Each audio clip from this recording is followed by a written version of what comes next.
لوگ ہیں اللہ والے؟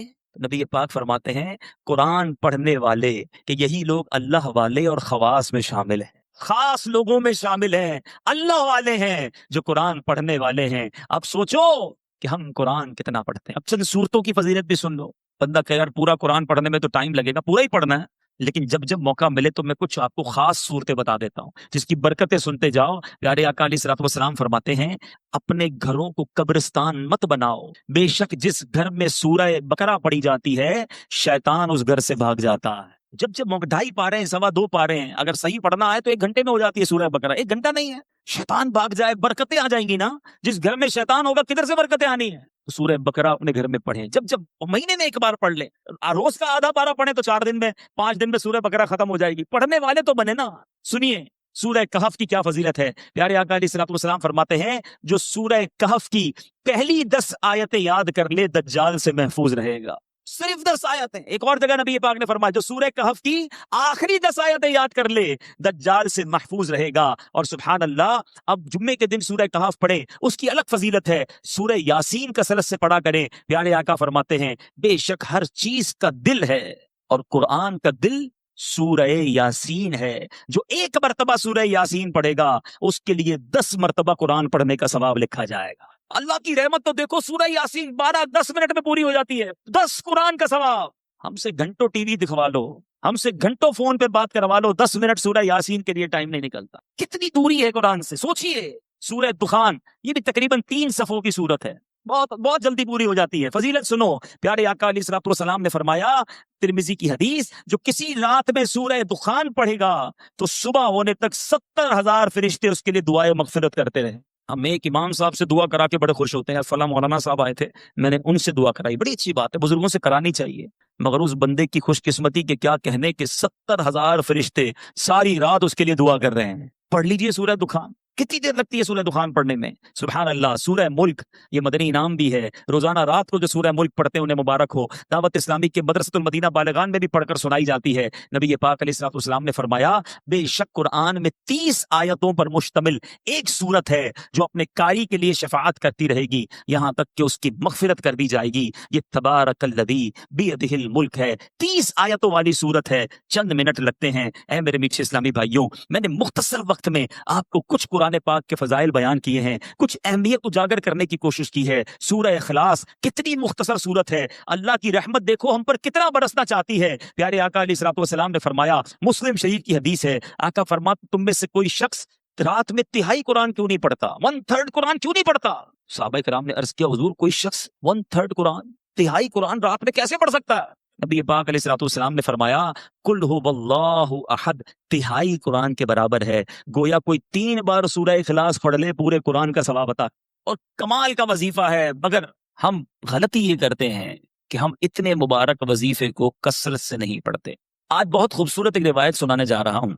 نبی پاک علیہ الصلوۃ والسلام کے بعض صحابہ نے فرمایا کہ جس مجلس میں، جس محفل میں، جس اجتماع میں سرور کائنات صلی اللہ تعالی علیہ وسلم پر درود پاک پڑھا جاتا ہے اس مجلس سے ایک نہایت پاکیزہ خوشبو مہکتی ہے۔ ہم نارملی خوشبو لگاتے وقت کیا پلان کرتے ہیں کہ ایسی خوشبو ہو کہ تھوڑا دور تک جائے۔ عطر والے کو کہتے ہیں نا یار ذرا لانگ لاسٹنگ دینا، ایسا عطر پرفیوم دینا جو دیر تک رہے اور دور تک مہکے۔ آؤ میں بتاتا ہوں درود پڑھنے والوں، جب تم درود پڑھتے ہو تو خوشبو کدھر تک جاتی ہے؟ صحابہ کہتے ہیں جب کسی مجلس میں، کسی محفل میں درود پڑھا جاتا تو اس درود کی مہک آسمانوں تک جاتی ہے، اور وہاں اللہ کے فرشتے اس خوشبو کو جب محسوس کرتے ہیں تو کہتے ہیں زمین پر کسی مجلس میں ہو نہ ہو کہیں آقا کے دیوانے جمع ہو کر نبی پاک پر درود و سلام کا نذرانہ پیش کر رہے ہیں۔ یعنی یہاں ہم درود پڑھیں، وہاں فرشتوں کو پتہ چل جاتا ہے کہ کہیں درود پڑھا جا رہا ہے جس کی یہ مہک ہے، اس کی یہ خوشبو ہے جو آسمانوں تک پہنچ رہی ہے۔ اللہ اکبر۔ نبی پاک علیہ الصلوۃ والسلام ایسے، ان کا ذکر اتنا مہکا، ان کی بات کرے تو خوشبو نکلے، تو خود نبی پاک علیہ الصلوۃ والسلام کی خوشبو کا عالم کیا ہو۔ میں بڑے بڑے حسین، بڑے اسپیشل لوگوں کی لوگ بات کرتے ہیں، لوگ کہتے ہیں بہت حسین ہے فلاں فلاں جناب، بڑا اس کو لوگ فالو کرتے ہیں، اس کے فینز ہیں، اس کے فالوورز ہیں۔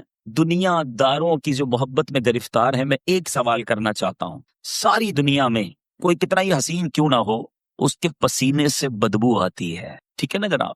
کوئی کتنا ہی طرحدار کیوں نہ ہو، ایٹیکیٹس والا کیوں نہ ہو، جو بڑا نازک کیوں نہ ہو، مگر جب وہ تھوکتا ہے تو اس کے تھوک سے لوگوں کو گھن آتی ہے. nobody like it. کس کو تھوک اچھا لگتا؟ میں سرور کائنات علیہ الصلوۃ والسلام کے مبارک چہرے کی بات نہیں کروں گا کہ اس چہرے میں تو رب نے کیسا حسن عطا فرمایا کہ مولانا حسن ادا خان صاحب لکھتے ہیں ایسا تجھے خالق نے طرحدار بنایا، ایسا تجھے خالق نے طرحدار بنایا، یوسف کو تیرا طالب دیدار بنایا، کونین بنائے گئے سرکار کی خاطر، کونین کی خاطر تمہیں سرکار بنایا. تو نبی پاک کے مبارک چہرہ انور اور اس کے حسن کی بات آج نہیں کریں گے، پیارے آقا کے ان ہاتھوں کی بات نہیں کریں گے کہ جس طرف اٹھ گئی دم میں دم آ گیا، اس نگاہ عنایت پہ لاکھوں سلام، ہاتھ جس سمت اٹھا غنی کر دیا، موجے بحر سماحت پہ لاکھوں سلام. ہم اس کی بھی بات نہیں کریں گے. پیارے آقا کے مبارک دور و نزدیک کے سننے والے وہ کان لالے کرامت پہ لاکھوں سلام، اس کی بھی بات نہیں کرتے، بلکہ ہم صرف ان دو چیزوں کی بات کرتے ہیں کہ جس سے عموماً لوگ دور بھاگتے ہیں. میں اور آپ پرفیوم کیوں لگاتے ہیں، عطر کیوں لگاتے ہیں؟ کہ میرے اور آپ کے پسینے سے کسی کو بدبو نہ پہنچے. ایسا ہی ہے نا، بندہ اپنے پسینے سے کسی اور کو تکلیف نہ ہو، اچھی بات ہے، سنت کی نیت بھی ہو اور یہ بھی ساتھ نیت ہو کہ میری وجہ سے کسی مسلمان کو تکلیف نہ ہو، عطر لگانے کا بھی ثواب ملے گا. لیکن آج بتاتا ہوں میرے آقا کا پسینہ کیسا تھا، نبی پاک کا لعاب دہن کیسا تھا. Just talk about these two things. ہم فقط ان دو چیزوں کی آج بات کرتے ہیں، ذرا غور کیجئے. باقی نبی پاک کے کمالات تو بیان ہی نہیں کر سکتے نا. بڑے بڑے علماء نے کوشش کی، عاشقوں کے امام نے بھی قلم اٹھایا، جس نے بھی کوشش کی وہ عاجز ہو گیا، حیران ہو گیا. کیا خوب لکھتے ہیں اعلیٰ حضرت، سرور کہوں کہ مالک و مولا کہوں تجھے، باغ خلیل کا گل زیبا کہوں تجھے، آقا تیرے تو وصف عیب تناہی سے ہے بری، حیران ہوں میرے شاہ میں کیا کیا کہوں تجھے. آج اس شعر کا مطلب بھی تھوڑا سا سمجھ لو. عیب تناہی، علماء بیٹھے ہیں ماشاءاللہ، یہ کیا ہے، اس کے پیچھے کیا لکھا ہے اعلیٰ حضرت نے؟ مثال کے طور پہ اگر آج میں آپ سب کو کاغذ بھی دے دوں، قلم بھی دوں، اور کہوں ذرا لکھو کسی پرسنل، جس شخصیت سے آپ پیار کرتے ہیں اس کے اوصاف لکھیں، اس کی خوبیاں لکھیں. آپ لکھنا شروع کریں گے، 10 لکھ دیں گے، 15 لکھ دیں گے، 50 لکھ دیں گے. اس کے بعد آپ مجھے سارے ہی قلم کاغذ واپس دے دیں گے کہ بھائی آپ نے کیا لکھا. آپ لکھیں گے بڑا حسین ہے، خوبصورت ہے، ملنسار ہے، مسکراتا ہے، مدد کرتا ہے، خیال کرتا ہے، حوصلہ بڑھاتا ہے. 10 15 20 پھر رک جائے گی نا قلم، اسٹاپ. آپ کہیں گے جناب یہ جس سے میں پیار کرتا ہوں نا یہ اس کی تعریف ہے. اعلیٰ حضرت کہتے ہیں یہ جو چیز ختم ہو جاتی ہے نا، تعریف رک جاتی ہے، تعریف اینڈ ہو جاتی ہے، یہ بھی تو ایک عیب ہے. تناہی اینڈ ہو جانا. اعلیٰ حضرت کہتے ہیں نبی پاک کی ذات وہ ہے جن کے اوصاف ختم ہی نہیں ہوتے ہیں. 1400 سال سے زیادہ وقت گزر گیا ہے، آج تک لکھنے والے لکھ رہے ہیں. بات ہے کہ پوری نہیں ہو رہی ہے، بات ہے کہ ختم ہی نہیں ہو رہی ہے. امام لکھتے ہیں تیرے تو وصف عیب تناہی سے ہے بری، حیران ہوں میرے شاہ میں کیا کیا کہوں تجھے. لیکن رضا نے ختم سخن اس پہ کر دیا، خالق کا بندہ خلق کا آقا کہوں تجھے. تو نبی پاک علیہ السلام والسلام کی فقط ان دو چیزوں کی بات کرتے ہیں. آپ نے ذکر مصطفیٰ درود پاک کے بارے میں سنا نا کہ آقا کا ذکر کرو تو آسمان تک خوشبو جاتی ہے. کیوں نہ خوشبو جائے؟ نبی پاک خود کتنے مہکے مہکے. اللہ اکبر. میرے آقا جس گلی سے گزر جاتے نا، جس گلی سے نبی پاک گزر جاتے وہ سڑک مہک جایا کرتی، وہ گلی خوشبودار ہو جایا کرتی. صحابہ کرام کو جب نبی پاک کو تلاش کرنا ہوتا کسی سے پوچھتے نہ تھے کہ نبی پاک کہاں گئے ہیں، سڑک کے کنارے کھڑے ہوتے، خوشبو بتا دیتی کہ آقا گزر کر گئے ہیں. اور اسی بات کو بریلی کے تاجدار نے، امام عشق و محبت نے کیا خوبصورت انداز میں لکھا. فرماتے کیا مہکتے ہیں مہکنے والے، لگا دو خوشبوئیں جتنی لگانی ہے. مہکنے والوں سنو، کیا مہکتے ہیں مہکنے والے، بو پہ چلتے ہیں بھٹکنے والے. امبر زمین. اعلیٰ حضرت کہتے ہیں بتاؤ نبی پاک جس سڑک سے جس گلی سے گزرتے وہ گلی پہچانی کیسی جاتی؟ کہتے ہیں امبر زمین، ابیر ہوا، مشک تر غبار. آقا جس گلی سے گزرتے زمین امبر کی ہو جاتی، ہوا ابیر ہو جاتی، تو غبار جو تھا مٹی جو ہے وہ مشک جیسی ہو جاتی. امبر زمین، ابیر ہوا، مشک تر غبار، ادنا سی یہ شناخت تیری. جو ہے وہ ایک صحابی آئے نبی پاک علیہ الصلوۃ والسلام کی بارگاہ میں کہ حضور بچی کی شادی ہے اور خوشبو درکار ہے. پیارے آقا علیہ الصلوۃ والسلام نے فرمایا کل آنا، ایک کھلے منہ والی شیشی لانا، ساتھ ایک لکڑی کا ٹکڑا بھی لے آنا. صحابی دوسرے دن پہنچ گئے.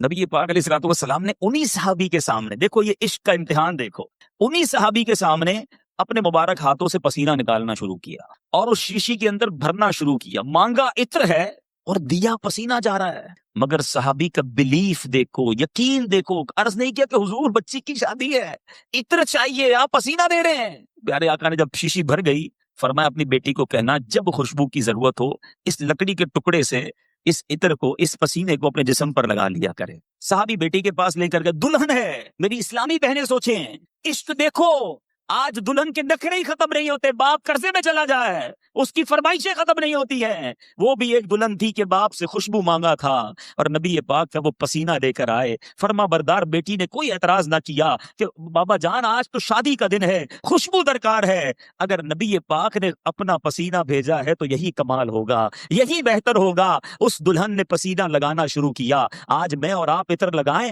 دوسرے کمرے میں خوشبو نہیں جاتی۔ آؤ بتاؤں میرے آقا کے پسینے نے کیا کمال کیا۔ علماء موجود ہیں، حدیث کی کتابوں میں یہ الفاظ ہیں کہ جیسے ہی اس دلہن نے پسینہ ملا، پورے مدینے میں اس کی خوشبو پھیلنا شروع ہو گئی۔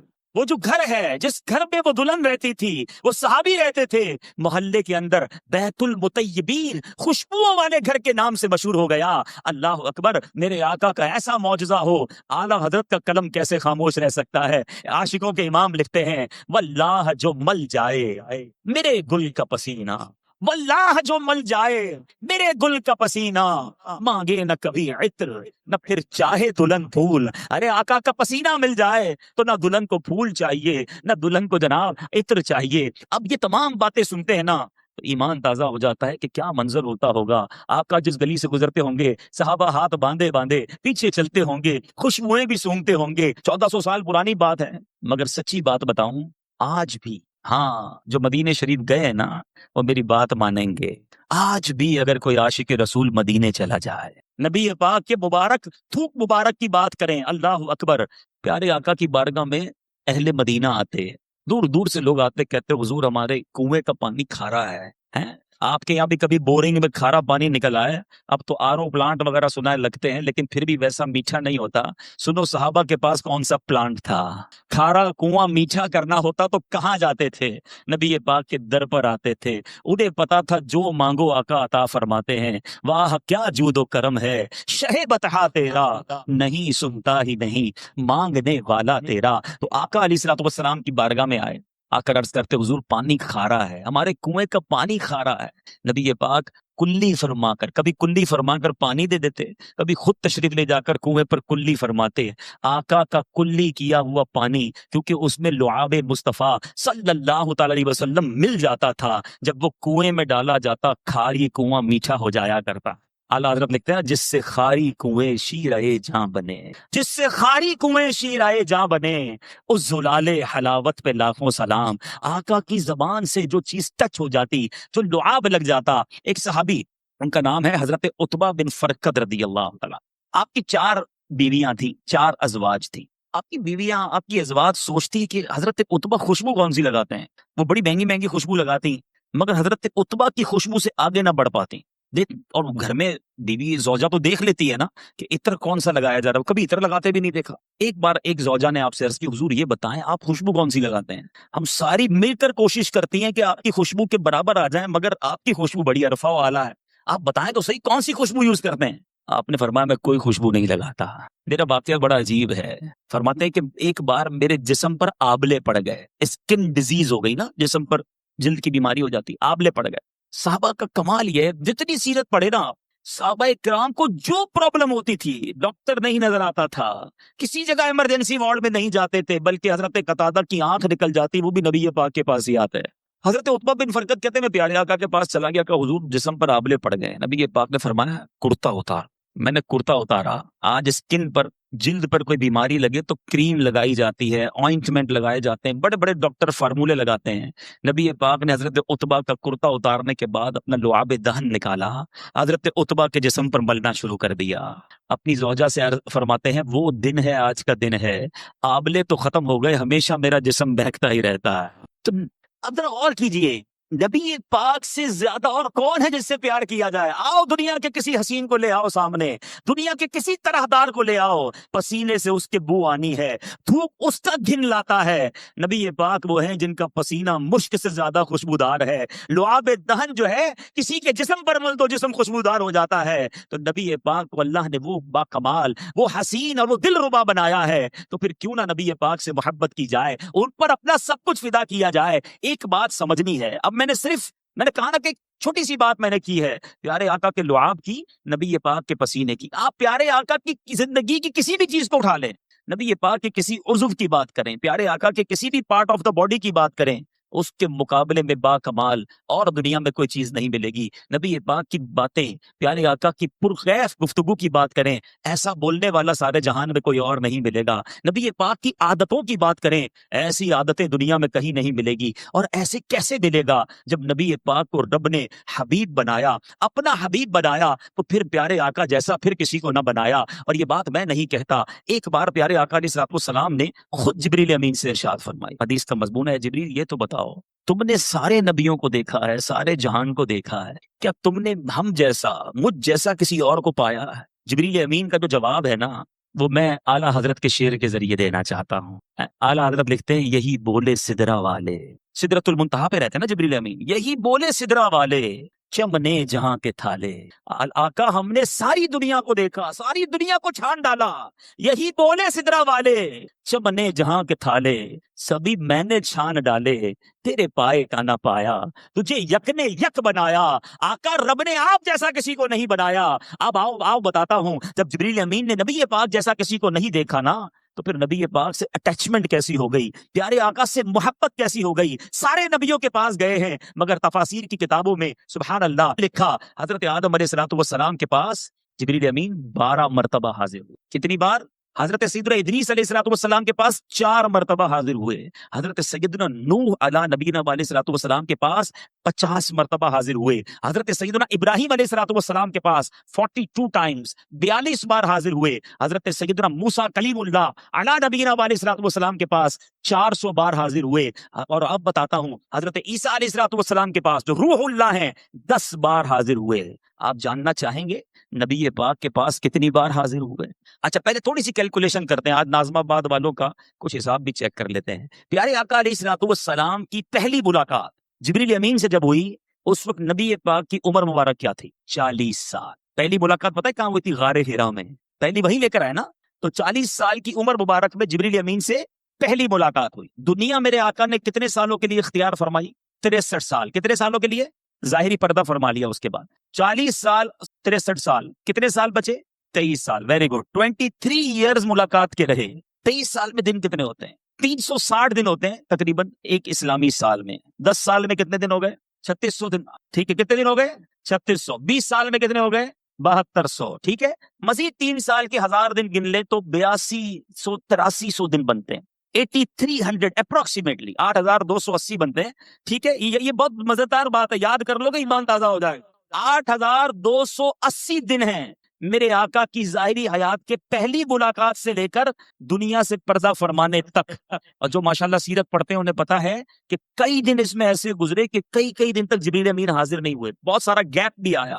اگر 8280 دن بھی گن لینا تو جبریل امین کتنی بار آئے؟ علماء بتاتے ہیں 24,000 بار نبی پاک کی بارگاہ میں حاضری دی۔ کیوں؟ وجہ کیا تھی؟ بڑا معمہ ہے، کسی کے پاس 42 بار، کسی کے پاس 100 بار، کسی کے پاس 12 بار، 24,000 بار۔ ایوریج تو نکالو، 8,000 دن میں 24,000 بار کا مطلب یہ بنتا ہے کہ روزانہ 3 بار۔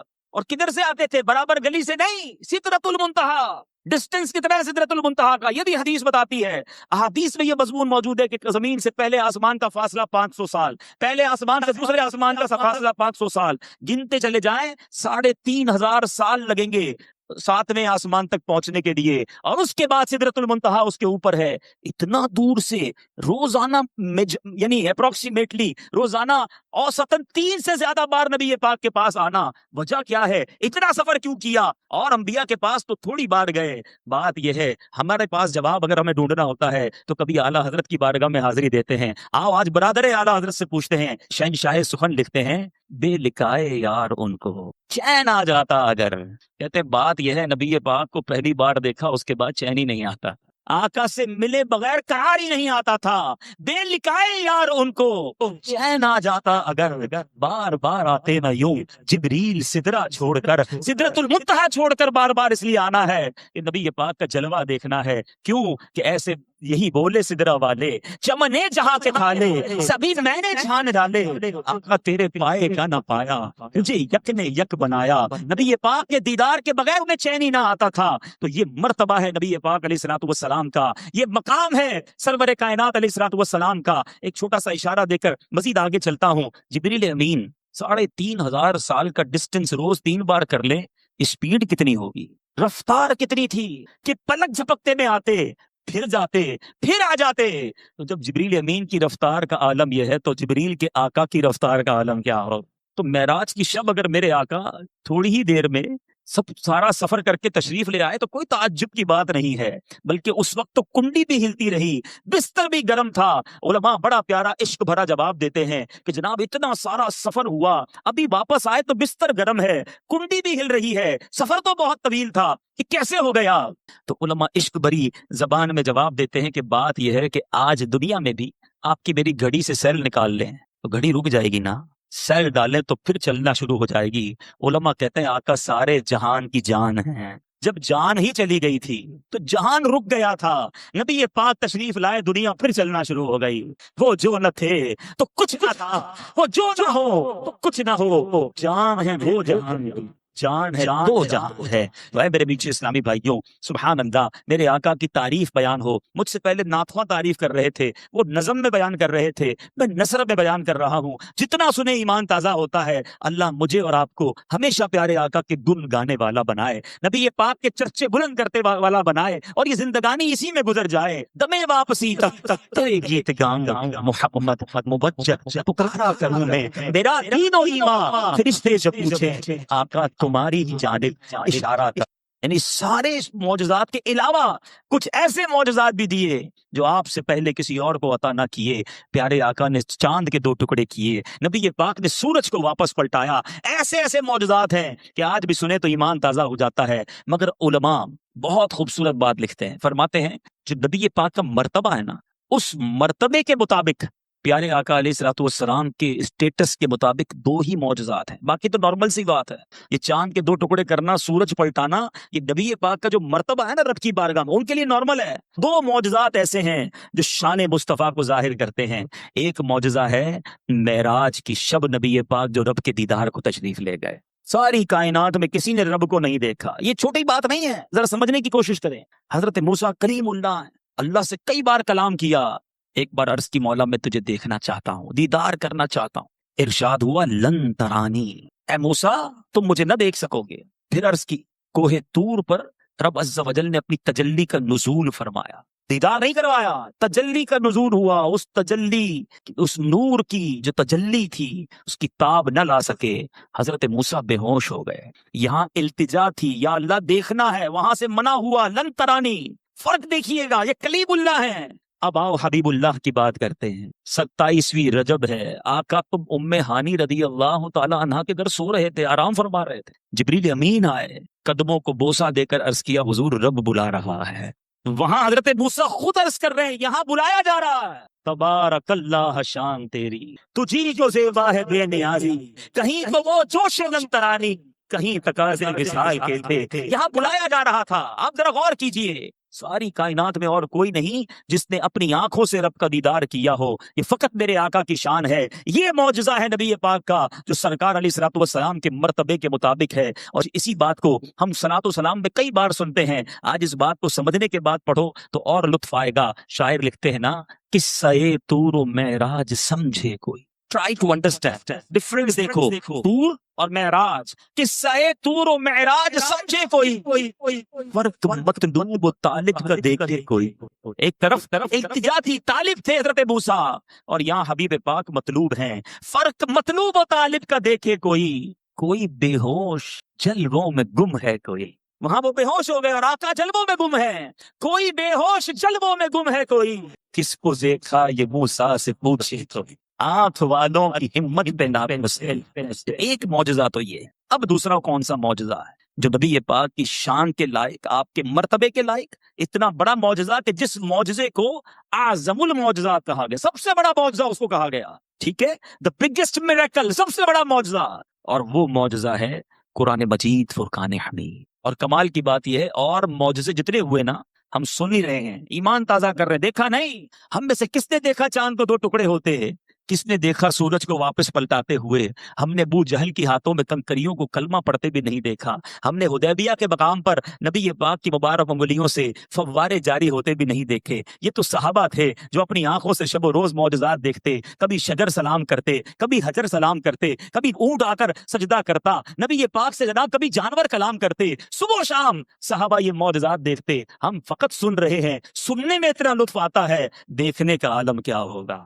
ہر کوئی فدا ہے بن دیکھے، دیدار کا عالم کیا ہوگا۔ مگر ہے عاشقان رسول، مدنی چینل کے ناظرین، سب سے بڑا جو معجزہ ہے وہ ہمارے درمیان ہے۔ جی ہاں، وہ تو ہم دیکھ سکتے ہیں نا، ہم اسے تو محسوس کر سکتے ہیں، اس کی برکتیں تو لوٹ سکتے ہیں۔ قرآن کا اعجاز دیکھو، آج بھی 1400 سال سے زیادہ عرصہ گزر گیا ہے، زبر زیر پیش کا فرق نہیں آ سکتا۔ رب نے اپنی کتاب کی حفاظت کا ذمہ خود لیا ہے۔ دنیا کی ایک کتاب آپ کو بڑی پسند ہو، بہت پڑھاکو آدمی کوئی ہو کہ مجھے کتاب بڑی پسند ہے، کتنی بار پڑھو گے؟ 2 بار، 4 بار، 5 بار، 6 بار، پھر آپ کہو گے یار بہت پڑھ لیا، بور ہو گیا، لائبریری میں رکھ دو۔ قرآن کا اعجاز یہ ہے، 1000 بار پڑھو، ہر بار نیا لطف دیتا ہے۔ قرآن سے جی نہیں بھرتا، قرآن سے دل نہیں اکتاتا۔ ارے بندے کو عربی نہ آئے، صحیح قرآن پڑھنے والا مل جائے، قاری پڑھتا رہے، بندہ رونا شروع کر دیتا۔ یہ وہ چاشنی ہے، یہ وہ نور ہے، یہ وہ رکت ہے جو قرآن اپنا اعجاز آج بھی دکھاتا ہے۔ یہ پیارے آقا کا معجزہ آج بھی میں اور آپ اپنی آنکھوں سے دیکھ سکتے ہیں۔ 5-6 سال کا بچہ ہوتا ہے، اپنے گھر کی زبان سیدھی بولنا نہیں آتی، مگر پورا قرآن اسے زبانی یاد ہو جاتا ہے۔ یہ قرآن کا کمال نہیں تو کیا ہے، ہمارے سامنے ہے۔ اور کتنے فضائل ہیں قرآن کے، کتنی حدیثیں ہیں قرآن کی جناب فضائل کے اندر، مگر آج ہمارے پاس قرآن پڑھنے کا ٹائم نہیں۔ اے میلاد منانے والوں، نبی پاک سے محبت کرنے والوں، مجھے بتائیے کہ پیارے آقا کا یہ معجزہ، یہ رب کا کلام ہمارے درمیان ہے، مگر ہم میں سے کون قرآن پڑھتا ہے؟ اور قرآن اگر پڑھے نا اور اس کو سمجھے بھی، اللہ اکبر، ایسے ایسے واقعات ہیں، ایسی ایسی اس کی سبحان اللہ آیتیں ہیں، اگر انڈرسٹینڈ کرنا شروع کریں تو بندے کا ایمان تازہ ہو جاتا ہے کہ رب نے کیا کیا ہمارے لیے ارشادات فرمائے ہیں۔ مگر آج صبح اٹھ کے نیوز پیپر پڑھنے کا ٹائم ہے، رات سوتے ہوئے خبریں دیکھنے کا ٹائم ہے، موبائل فون کے سارے میسج پڑھیں گے، جتنے واٹس ایپ ہیں سارے چیک کریں گے، مگر پورے دن میں قرآن نہیں پڑھیں گے۔ بتائیے یہ کیسی نبی پاک سے محبت ہے؟ قرآن سے دور رہ کر زندگی اچھی نہیں۔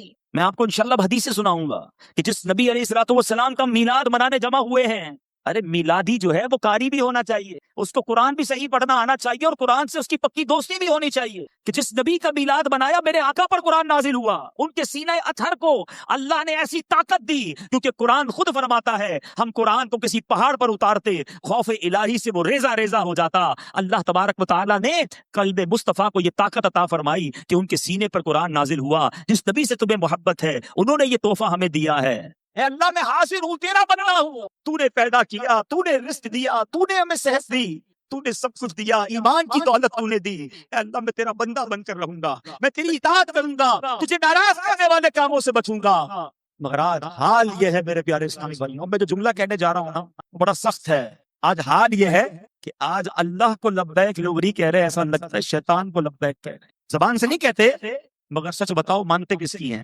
صبح ہوئی، رب کا حکم تو فجر پڑھنا تھا نا، تمہاری فجر قضا ہوئی، تم نے اللہ کی بارگاہ میں لبیک کہی، شیطان کی بات کہی لبیک۔ ظہر ہوئی، تمہاری ظہر قضا ہوئی، تم نے کس کو لبیک کہا؟ رحمان کو یا شیطان کو؟